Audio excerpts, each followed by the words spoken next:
Hello, everybody, and welcome to the New Year special, the Christmas Universe this year. And in this episode, we are going to be taking a look at the Band-Aid special documentary to celebrate 40 years of Band-Aid. They have done a documentary, sort of celebrates the occasion of when this whole Band-Aid hype began all the way back in 1984. Sir Bob Geldof, obviously Bob Geldof at the time, now Sir Bob Geldof, created this super charity group. And of course, I've mentioned this line before in my Band-Aid 40 video that I did earlier, not too recently. But in this one, we're going to be taking a look at the documentary that came out for Christmas this year that kind of gives you more of an insight of how they made the original Band-Aid in 1984, and you basically get to see the process of how they made the song, who, basically most of the artists that were involved in the track. More importantly, how they organized them for this song and how they basically inspired by Suburb Geldof's messaging that led to being a part of this track and being a part of this incredible Christmas song that has continued to continues to be on people's playlist every Christmas, and it continues to be played. It continues to be played multiple times every Christmas. And I mean, it's already the top 10 this year, for instance, considering it's 40 years. The song's already back in its top 10 position like it was in 84, which is incredible. So without further ado, let's begin with our look at the making of Do They Know It's Christmas, the 40th anniversary Band-Aid documentary created by the BBC, where they have collaborated with Sir Bob Geldof, bring together somewhat of a story, or I guess you could call it a story, but I wouldn't call it a story. I think it's more of like diary, and the reason I say this is because, well, every scene featured in this documentary, you see highlights of Suburb Geldof chat to Midge. Yes, it's two words, Midge.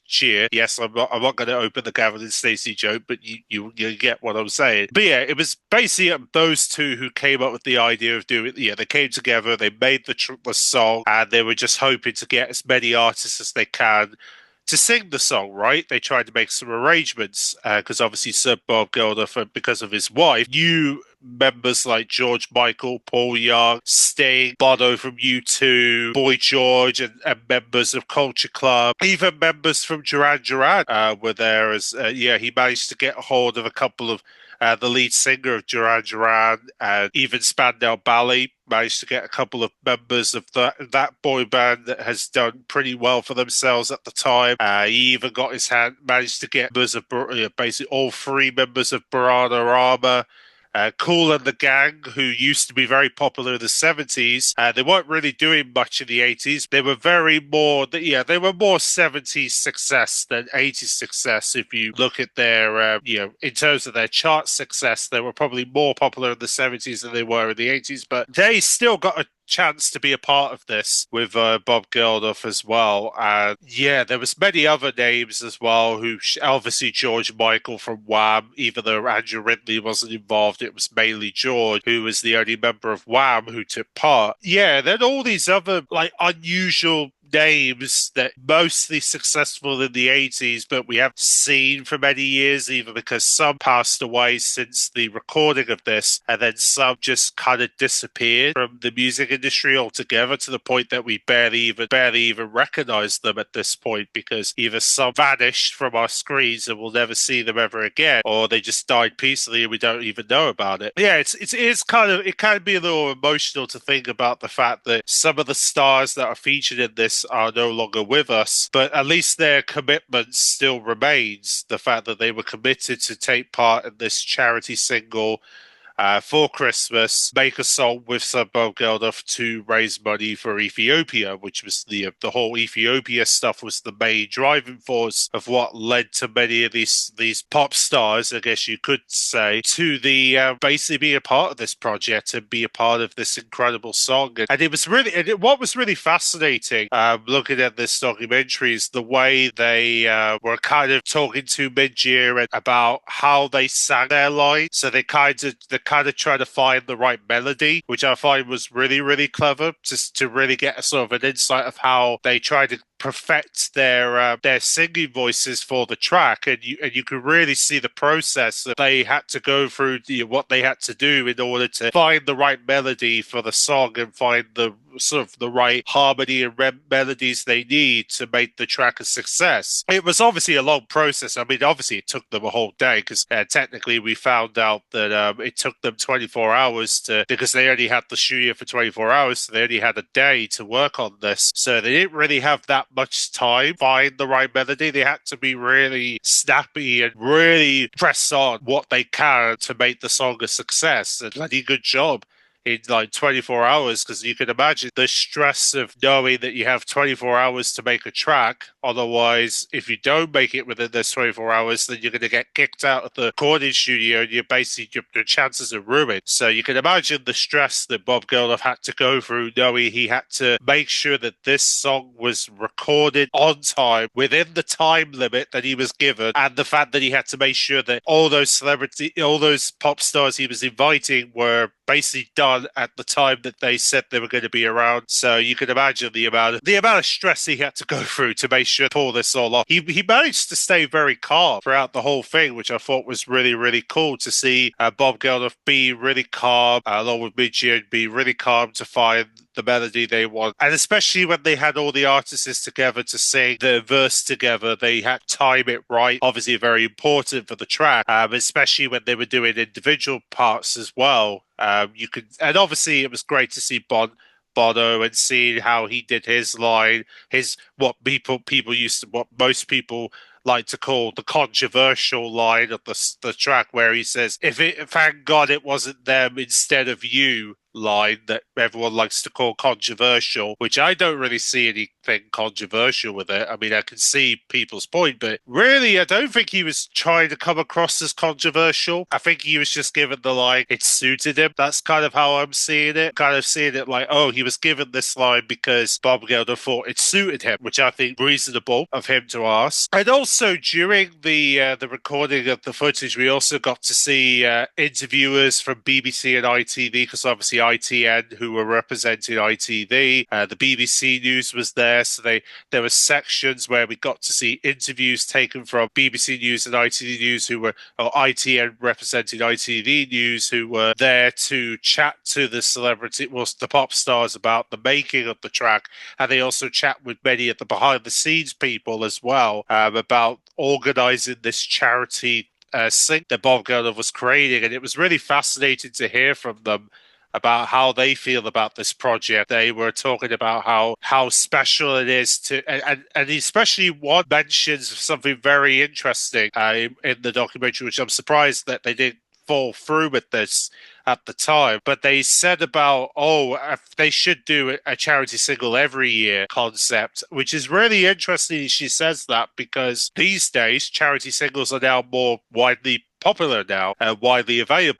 But back then, they didn't seem to be many charity singles, I've noticed. Looking at the 80s history, there wasn't really many charity singles listed. There was probably one here and maybe one year, one the several years after that. Yeah, there wasn't really many charity singles in the 80s, I've noticed, in the history books compared to now, where charity singles are more. So it's really interesting how she brings up like, every year needs to be a charity single, because that's basically what's happening right now compared to how it was in the 80s, where there wasn't really many thought about charity singles. There was probably like one or two charity singles for like 2 years, and then it just has a break for 3 years. Another one comes along, whereas now they're basically every year. So thanks to her comment, now we basically have charity singles every year because of her comment. But it took a few years to get there, obviously. But nevertheless, it was very fascinating to hear from the behind the scenes people about how they felt about the project and how they felt about like get the pop stars together and get their melodies together for the chorus part, the whole Feed the World part. It was really fascinating to see them practice that Feed the World part where they had to sing over top of each other, which is interesting. They didn't do that in the original track, which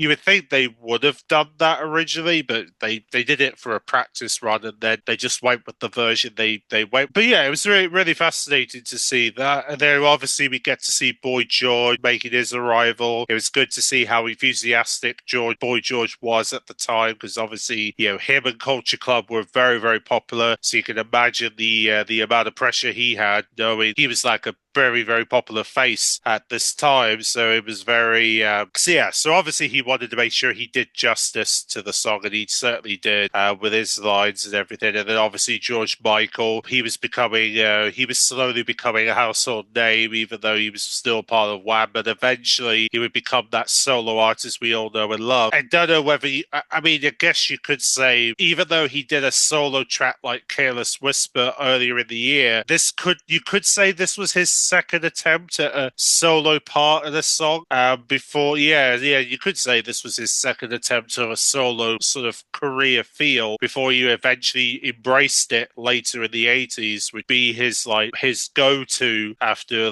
Wow. But obviously he had to, he was obviously practicing for that run eventually. That was going to happen eventually for him. But yeah, either way though, it was very cool to hear see the pop stars. Also Bono about his thoughts on the track, how he feels about the making of the track, and how important it is for this song to come out, for people to buy the record for Ethiopia, and how important it was for him. Even though originally they were meant to have David Bowie, but unfortunately his son was unwell. So because of that, David Bowie wasn't available for the project, which is really gutted, because I'm pretty sure he was very gutted by the fact that he wasn't in the original Band Aid at the time, because you can imagine how happy he would have to be a part of the first ever Band Aid music video. Even though there are videos of promoting Band Aid, we don't really get to hear him sing the song ever, which is really unfortunate for him, because he probably really wanted to do it. But either way though, it was really fascinating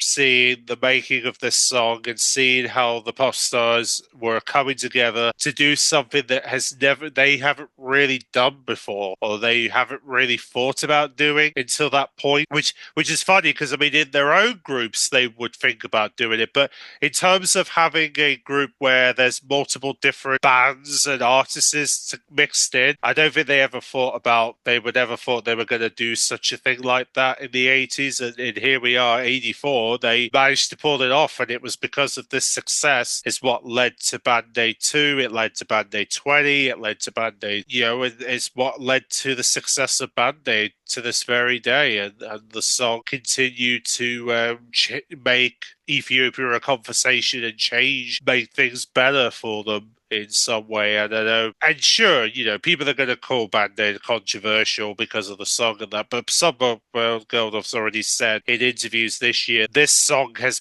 brought a conversation up, and he's right. It's changed. It's put a conversation about Ethiopia. It's made Ethiopia become a conversation of how do we help those people. Has been a very tough conversation to have, but at least it was a very important one, knowing if they didn't have the conversation, then people in Ethiopia would have died. And I'm actually glad that he brought that up, that the song has saved people's lives.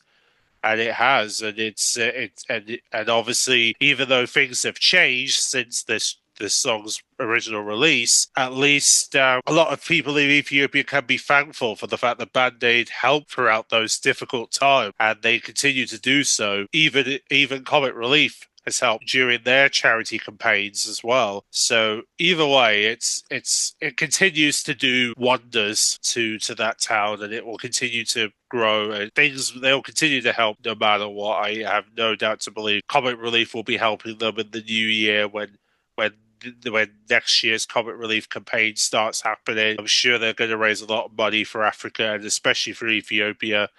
So it's this is just like I said, Band Aid was just the start of that conversation, and this documentary just shows how the pop stars came together to make this charity single what it is, and why we love to hear it, listen to it every Christmas. It's because of them why we love, and I do encourage people to go and check out this documentary if you haven't already. Go and watch it on BBC iPlayer. Definitely do that because it's definitely worth a watch. And I hope they do release it on DVD at some point because truly believe it deserves a home video, and I hope it does get a home video release because it definitely deserves one. Considering how well thought out documentary has been, it's just really fascinating to see how they brought this song together all those years ago, 40 years ago, and the song still lives on to this day. So thanks for watching, everyone, and also more importantly, as it's New Year's Eve, that's pretty much it for the Christmas universe this year. So I hope you all had a wonderful Christmas. I hope your